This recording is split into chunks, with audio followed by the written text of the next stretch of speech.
Salut les amis, alors j'espère que vous allez bien. Aujourd'hui on se retrouve pour les premiers podcasts de notre chaîne. Alors pour faire simple, pour vous expliquer un peu pourquoi on fait des podcasts, c'est parce que nous, tout d'abord, on adore les podcasts. C'est quelque chose qu'on peut écouter vraiment partout, dans la rue, en voiture, lorsqu'on se déplace, lorsqu'on est dans le bus ou n'importe où. On n'a pas besoin de support visuel. C'est pas comme une vidéo où on a besoin de voir la vidéo pour mieux comprendre en fait ce qui se dit à l'écran. Et c'est pas non plus comme un blog ou un article qu'on va lire en fait tout simplement. Donc nous, on adore ce format parce que ça nous permet de l'écouter en fait tout simplement. C'est ça que nous par exemple on écoute beaucoup de podcasts quand on se déplace ou quand on est à la salle de sport, enfin quand on fait du sport en général. Ça permet d'être informé sur un sujet qui nous intéresse tout simplement, de manière relativement simple et efficace. Et du coup, pour vous expliquer un peu pourquoi nous on veut faire des podcasts également, c'est parce que on essaye d'exploiter le contenu que l'on crée au maximum, et c'est ce qu'on vous recommande de faire également. Et l'avantage du podcast, en fait, c'est qu'on peut parler librement, comme sur pas mal de podcasts. Si vous en écoutez, vous devez voir un peu comment ça se génère et comment ça se crée. Mais c'est quelque chose où les créateurs peuvent parler librement d'un sujet, s'en inspirer, vous en parler, et ça dans un échange, on va dire, beaucoup plus direct et beaucoup plus naturel qu'une vidéo où il y aura des montages ou autre. Par exemple, nous sur ce podcast, on fait pas du tout de montage, on enlève juste le silence de la vidéo, le petit grésillement que vous avez pour l'améliorer, et on coupe un peu les blancs pour justement améliorer un peu le montage et que ce soit plus agréable à écouter à l'oreille. Mais sinon, il n'y a pas du tout de montage, de trucage ou de coupage, on va dire, comme on pourrait faire sur une vidéo si on se loupe à un moment, qu'on bégaye ou autre. Du coup, nous voilà, c'est vraiment pour avoir un schéma beaucoup plus naturel et du coup pouvoir parler du sujet qu'on développe sur notre article ou sur nos vidéos YouTube. Là, le sujet des bannières Facebook, c'est ce qu'on va aborder aujourd'hui, et c'est ce que vous pouvez vous retrouver dans nos vidéos YouTube et dans notre article sur notre site, les colloques en action. On vous mettra de toute façon en description les liens vers les différents articles et vidéos. Et voilà, là on voulait vous en parler à l'oral pour vous dire tout simplement ce qu'on en pense. Donc voilà, là c'est pour faire une petite intro pour ce premier podcast. Et du coup, si on rentre dans le vif du sujet, ce qu'on va traiter aujourd'hui, donc c'est les bannières Facebook, et on va voir qu'est-ce que c'est que une bannière, comment est-ce qu'on la crée, c'est quoi les logiciels qu'on peut utiliser, et quelles sont les bonnes dimensions à adopter, et surtout en fait pourquoi les adopter, ces bonnes dimensions. Donc tout d'abord, il faut comprendre que l'objectif de votre bannière Facebook, c'est de captiver et d'informer votre lecteur. Ça remplit déjà ces deux objectifs. Mais ce qu'il faut comprendre, c'est comment en fait l'utilisateur arrive sur votre page Facebook. C'est-à-dire qu'il va arriver sur votre page Facebook à partir de vos publications. C'est-à-dire par exemple lorsque vous êtes sur Facebook et que vous vous baladez sur le fil d'actualité, vous allez pouvoir voir des pages en fait qui publient tout simplement leur actualité, entre autres, ou des informations, des sondages, des jeux ou n'importe quoi, tout ce qu'ils peuvent publier. Et en fait, à partir de ces éléments, à partir de ces publications, vous allez pouvoir atteindre leur page. Ça marche de la même manière pour les groupes ou les profils. Si par exemple quelqu'un publie un élément sur une publication, en cliquant sur son profil, vous pourrez accéder à son profil et du coup voir sa bannière. Et ça, c'est ce qu'il faut comprendre en fait, c'est que les personnes vont pas arriver directement sur votre page, sur votre groupe ou votre profil. C'est les trois endroits d'ailleurs où on trouve la bannière. Et d'ailleurs, les trois bannières sont indépendantes. C'est-à-dire que vous pouvez avoir une bannière pour votre profil, pour votre page et pour vos groupes. Profil, groupe, page. Trois espaces différents où vous pouvez avoir des bannières différentes. Et ce qu'il faut comprendre du coup, c'est que en fait, l'utilisateur ne va pas arriver directement dessus. Il va déjà être attiré par une de vos publications ou quelque chose que vous avez mis en fait dans son fil d'actualité. Par exemple, même ça peut être une pub, un lien sponsorisé, on va dire, que vous mettez, et il peut arriver sur votre page grâce à ça. Donc c'est pas la première pièce de contenu qu'il verra. Mais ce qui va être important, c'est lorsque l'utilisateur arrive sur votre page, c'est de le retenir, de l'informer sur ce que vous faites sur votre page. Quelle est la valeur ajoutée? Qu'est-ce que vous allez lui apporter? Par exemple, sur vos bannières de vos pages, vous pouvez publier tout simplement le produit que vous commercialisez. Si par exemple vous êtes une marque comme Danone, Coca-Cola, Orangina et autres, vous allez pouvoir informer sur les produits que vous vendez et par exemple afficher des promotions. Si vous faites des promotions sur vos produits ou autres, vous allez tout simplement pouvoir le faire sur votre page, enfin sur votre bannière. Et c'est le premier élément que la personne verra. Parce que quand on arrive sur la page sur la page d'une marque ou autre, la bannière, c'est la première chose qu'on voit. C'est en grand, c'est gros, on le voit directement. Donc c'est vraiment l'élément qu'il faut bien travailler, parce que autre chose, c'est un élément gratuit. C'est-à-dire que c'est un élément marketing. Vous allez pouvoir placer votre pub, donner des éléments d'information pour votre lecteur, pour lequel vous ne payez pas. C'est-à-dire que vous n'allez pas payer 5 € ou autre pour votre bannière. C'est un élément qui est gratuit. Donc c'est le premier élément que le lecteur verra lorsqu'il arrivera sur votre page. Donc vous pouvez le travailler et l'optimiser plutôt que mettre une bannière toute simple sans information. Essayez de l'optimiser. Si par exemple vous avez un groupe, sur votre bannière, vous pouvez mettre les règles de votre groupe, tout simplement. Parce que vous êtes sûr que les personnes, à chaque fois qu'elles viendront sur votre groupe, elles verront les règles du groupe. Du coup, par exemple, si c'est ne pas insulter les personnes, ne pas mettre de commentaires négatifs ou qui ont pour but de blesser quelqu'un ou autre, ne pas mettre de commentaires à caractère incitant à la haine ou autre, vous pouvez le mettre directement dans votre bannière. Comme ça, vous êtes sûr que tous les lecteurs le verront à chaque fois qu'ils se connecteront à votre groupe. Et pareil, si c'est votre profil, si par exemple vous êtes un graphiste, un designer ou autre, vous pouvez également mettre une bannière innovante.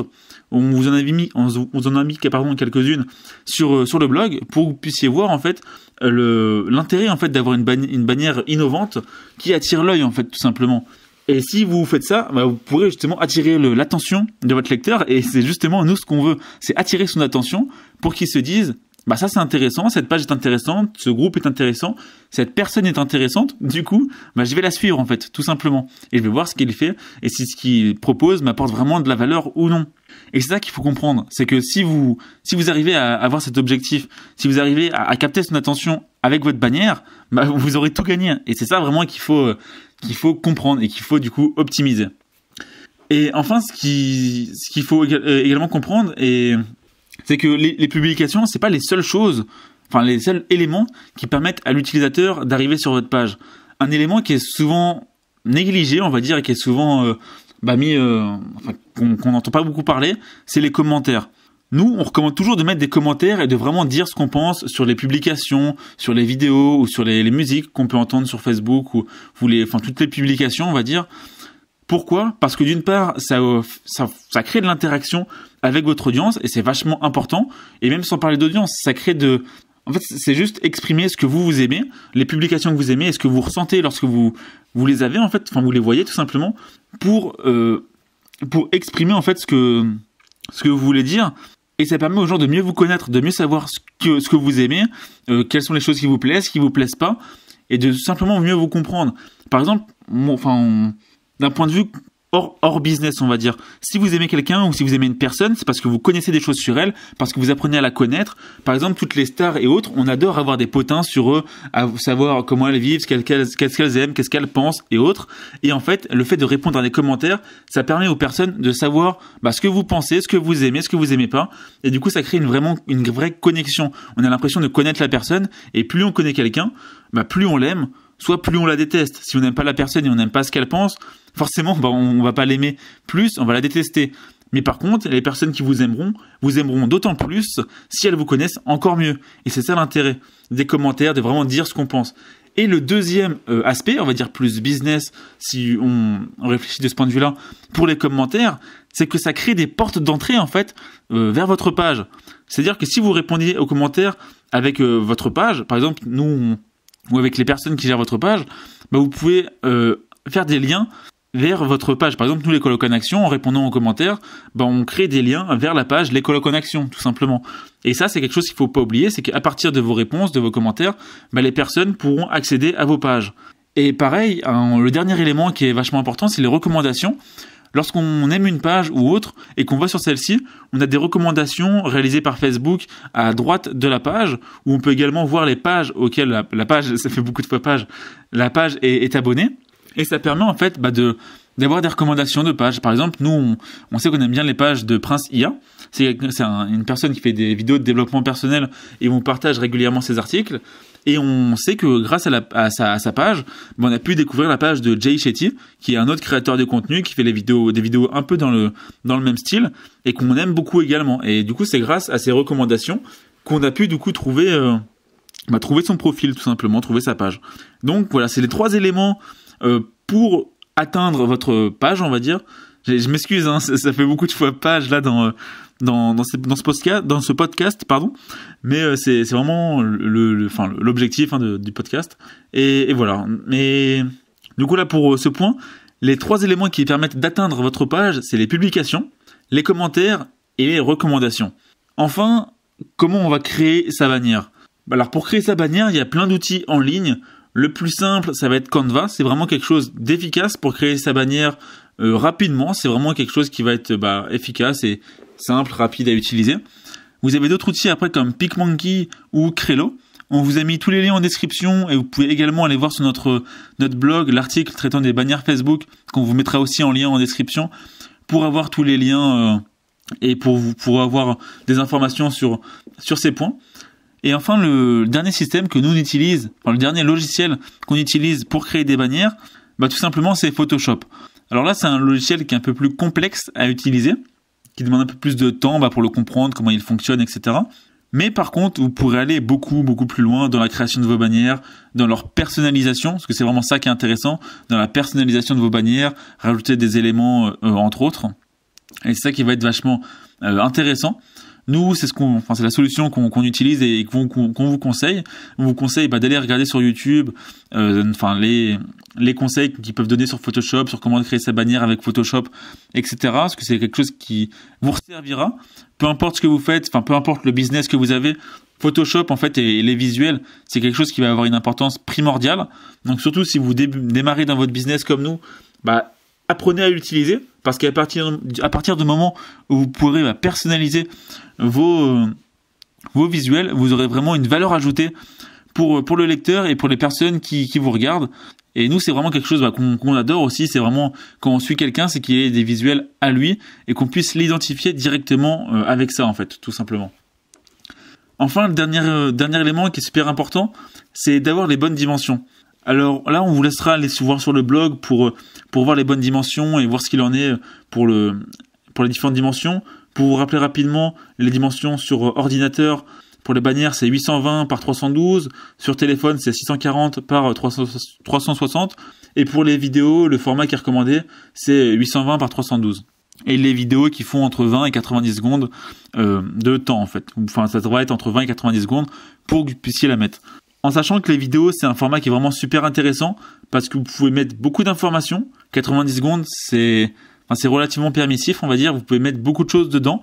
Nous, on n'a pas encore essayé pour le moment, mais on va en faire une là quand on aura le temps pour justement pouvoir exploiter en fait ces 90 secondes et envoyer un message puissant à vos lecteurs ou aux personnes qui suivent votre page. Parce qu'on pense qu'on peut vraiment faire passer quelque chose d'authentique et de beaucoup plus personnel en fait avec une bannière vidéo. Après, une image, c'est également très bien si vous voulez faire passer un message unique, on va dire. Si par exemple vous avez une promo et que vous voulez la faire passer avec votre bannière, c'est top, parce qu'au moins l'utilisateur ne va pas se perdre dans la vidéo, il aura une information, une seule, et vous êtes sûr que celle-ci sera passée. Parce que par exemple dans une vidéo, vous pouvez pas savoir quelle personne regarde 20 secondes de la vidéo, 40 secondes, 60 secondes, 90 secondes. Et si par exemple votre message il est au bout de 60 secondes de vidéo, vous n'êtes pas sûr que toutes les personnes verront votre message tout simplement. Et du coup l'image là prend tout son sens. C'est que vous êtes sûr qu'avec une image, le format il est fixe, il y a un seul message, et vous êtes sûr que la personne, lorsqu'elle vient sur votre page, elle voit ce message. Alors que dans une vidéo, c'est pas sûr que les personnes voient toute la vidéo, toute votre bannière. Donc voilà, ça c'est un peu le point entre les différences entre les bannières et les images. Donc image, c'est plus pour un message unique, on va dire, ou quelque chose qui doit être, on va dire, straight to the point, qui va être direct. Et les bannières vidéo, c'est plus pour créer du relationnel, créer du lien avec la personne, et vraiment faire passer votre personnalité à travers cette petite vidéo. Donc ça, c'est un peu les points qu'on voulait vous confier avec les bannières. Donc si on résume un peu, il faut comprendre dans un premier temps, c'est comment le lecteur vient sur votre page. Il vient sur votre page à partir d'une publication que vous avez fait dans son mur, ou à partir des commentaires que vous avez pu laisser sur des publications ou autres, ou à partir des recommandations qu'il peut trouver sur vos pages. Les bannières, on peut en avoir 3 types, sur les pages, sur les groupes et sur les profils, et sur votre profil. Et ça peut être également sur votre profil personnel à vous ou les personnes qui travaillent avec vous. Ça peut être vraiment, on peut aller vraiment plus loin. Après, il faut savoir que Facebook, c'est un média qui est plus personnel, on va dire. C'est pas, à part les pages, on va pas utiliser les profils. Et nous, on vous le conseille pas hein, pour vendre des marques ou pour vendre votre produit. Un profil Facebook, ça reste quand même un profil à soi pour échanger avec ses amis ou autres. Donc voilà, nous on vous conseille plutôt de personnaliser vos visuels sur vos pages et vos groupes, parce que c'est les éléments vraiment qui nécessitent d'avoir, où on va dire où il y a du business, on va dire tout simplement, et où les personnes sont là pour avoir un message clair et voilà, et essentiel, on va dire. Enfin, pour créer sa bannière, il y a 4 sites, on va dire majoritaires, c'est Photoshop, qui nécessite un peu de pratique, mais qui est vraiment super utile, et nous c'est celui-là qu'on vous recommande. Mais si vous voulez avoir un truc vraiment très très simple, c'est Canva, simple et efficace. Et ensuite, on a PicMonkey et Crello qui permettent aussi de réaliser des bannières. Pour les dimensions, on a entre ordinateur et téléphone, on n'a pas les mêmes dimensions. Et on vous dit attention, oui ça j'ai oublié de le préciser, mais ce qu'il faut faire attention en fait sur téléphone, avec les bannières sur téléphone, c'est que le format est raccourci sur les côtés. C'est-à-dire que la droite et la gauche de votre bannière seront rognées sur téléphone. Donc ça veut dire que si vous mettez un message sur la droite ou la gauche de votre bannière, l'utilisateur ne le verra pas sur le téléphone. Par exemple, si vous mettez le code promo qui est totalement à gauche de votre bannière, sur le téléphone, on ne pourra pas le voir parce qu'il sera rogné. Donc il faut vraiment faire attention à centrer vos messages et on va dire mettre la moitié en partant du milieu de votre bannière, enfin tout le message au milieu de votre bannière, on va dire. Comme ça, au moins, vous êtes sûr que l'utilisateur sur téléphone ou sur ordinateur verra le même message. Et ça, c'est vachement important. Il faut bien comprendre que le format téléphone est rogné sur les côtés. Et enfin, du coup, le format vidéo qui permet de faire passer un message beaucoup plus personnel à vos lecteurs et qui est vraiment super, super intéressant. Donc voilà, là on a fait un peu le tour de tout ce qu'on voulait vous communiquer et échanger avec vous sur ce sujet. Enfin, n'oubliez pas que les bannières, c'est quelque chose de super important à travailler. C'est pas forcément l'outil principal si vous démarrez votre business à optimiser. C'est quelque chose qui pourra venir par la suite. Mais n'oubliez pas que c'est quelque chose qui est gratuit. C'est un outil marketing vraiment puissant que tous les lecteurs de votre page verront. Donc ne le négligez pas. Essayez de faire quelque chose de pertinent en fonction de votre message et de ce que vous voulez communiquer à vos lecteurs. Vraiment personnalisez-le, même si c'est pas la chose la plus importante à personnaliser avant votre business. Il faut déjà que vous ayez un business qui tourne, etc. Avoir une récurrence dans celui-ci, produire du contenu ou tout ce que vous voulez faire, vendre vos produits, vos prestations ou autres. C'est pas la priorité, on va dire, mais c'est vraiment quelque chose, lorsque vous commencez à avoir quelque chose qui tourne, un business qui tourne relativement bien, à personnaliser et à optimiser pour vraiment avoir un marketing qui est pertinent et qui est efficace. Donc voilà, on espère que ça vous a plu en tout cas et que voilà, c'est quelque chose qui vous aura appris des choses en tout cas sur les bannières Facebook. N'hésitez pas du coup à aller sur notre blog et aller voir nos vidéos YouTube sur le sujet pour en apprendre davantage, parce qu'on essaie de donner plus d'informations aussi sur les blogs et c'est une information qui est différente. Vous pourrez la voir sous forme écrite, qui peut être mieux si vous êtes au bureau ou vous êtes chez vous et que vous voulez juste lire des articles. Également nos vidéos YouTube sur lesquelles on met pas mal de visuels. On vous montre qu'est-ce que c'est les bannières Facebook et on vous montre clairement tout ce dont on vient de parler, les différences sur les bannières. Donc voilà, n'hésitez pas à aller consulter ces médias. Et voilà, tout simplement, c'est tout pour moi pour aujourd'hui. Du coup, voilà, dites-nous également, j'allais oublier, mais dites-nous également ce que vous pensez de ce format podcast, ce que vous aimez, ce que vous aimez pas, et essayez de nous donner des retours constructifs pour qu'on puisse s'améliorer sur le sujet. Nous, c'est quelque chose qui nous intéresse vraiment et qu'on va améliorer. On sait qu'il y aura des choses à améliorer, c'est sûr. De toute façon, si vous commencez quelque chose, il y a toujours des choses à améliorer. Mais voilà, on essaie de sortir de notre zone de confort et de produire du contenu qui nous intéresse et qui on espère vous intéressera. Et donc voilà, n'hésitez pas à nous donner des commentaires et à nous dire ce que vous en pensez. Allez, sur ce, je vous dis à bientôt, profitez bien, passez une bonne journée, continuez à travailler sur vos projets, travaillez pour vous. Et voilà, allez, salut, à plus, bonne journée. Ou bonne soirée si vous êtes en soirée. Salut.